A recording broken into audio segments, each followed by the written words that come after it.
नमस्कार साथियों कर्मों का फल हमें जरूर मिलता है। एक भिखारी रोज एक दरवाजे पर जाता और भीख के लिए आवाज लगाता, और जब घर का मालिक बाहर आता तो उसे गंदी गंदी गालियां और ताने देता। मर जाओ, काम क्यों नहीं करते, जीवन भर भीख मांगते रहते हो। एक दिन सेठ गुस्से में था, शायद व्यापार में उसे घाटा हो गया था। वो भिखारी उसी वक्त भीख मांगने आ गया। सेठ ने आप देखा न ताप पत्थर उठाया और उसके सर पे दे मारा। भिखारी के सिर से खून बहने लगा, फिर भी उसने सेठ से कहा, ईश्वर तुम्हारे पापों को क्षमा करे, और वहां से जाने लगा। सेठ को गुस्सा कम हुआ और वह सोचने लगा, मैंने उसको पत्थर मारा, सर फोड़ दिया, पर फिर भी उसने बस मुझे दुआ दी। इसके पीछे क्या रहस्य है, जानना पड़ेगा। और वह भिखारी के पीछे चलने लगा।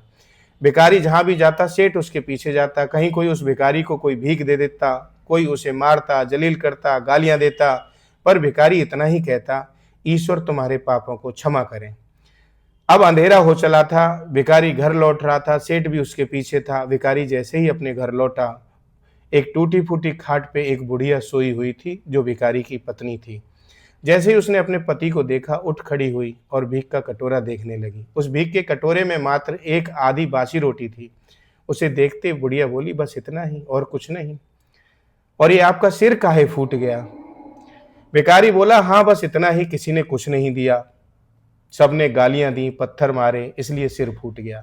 भिखारी ने कहा, सब अपने ही पापों का परिणाम है। याद है ना तुम्हें, कुछ वर्षों पहले हम कितने रईस हुआ करते थे, कितने धनवान थे, क्या नहीं था हमारे पास, पर हमने कभी दान नहीं दिया। याद है ना तुम्हें वो अंधा भिखारी? बुढ़िया की आंखों में आंसू आ गए।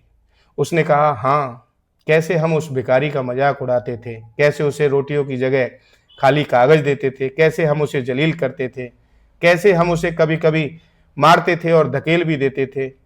अब बुढ़िया ने कहा, हाँ याद है, मुझे सब कुछ याद है। कैसे मैंने उसे राह नहीं दिखाई और घर के बने नाले में गिरा दिया था। जब भी वह रोटियां मांगता, मैंने बस उसे गालियां दी। एक बार तो उसका कटोरा तक फेंक दिया। और वो अंधा भिखारी हमेशा कहता था, तुम्हारे पापों का ईश्वर जरूर हिसाब करेंगे। मैं नहीं, तुम्हारे पापों का ईश्वर हिसाब करेंगे। आज उस भिखारी की बद्दुआ और हाय हमें ले डूबी।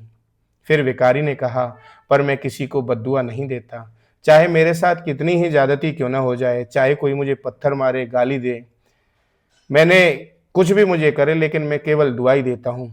मैं अब नहीं चाहता कि कोई इतने बुरे दिन देखे। मेरे साथ अन्याय करने वालों को भी मैं दुआ देता हूँ, क्योंकि उनको मालूम ही नहीं कि वो क्या कर रहे हैं। जो सीधा ईश्वर देख रहा है, जैसे हमने भुगती है कोई और ना भुगते, इसलिए मैं मेरे दिल से बस अपना हाल देख दुआ ही निकलती है। सेठ चुपके चुपके सुन रहा था। उसे अब सारी बातें समझ आ गई थी। बूढ़े बुढ़िया दोनों मिलकर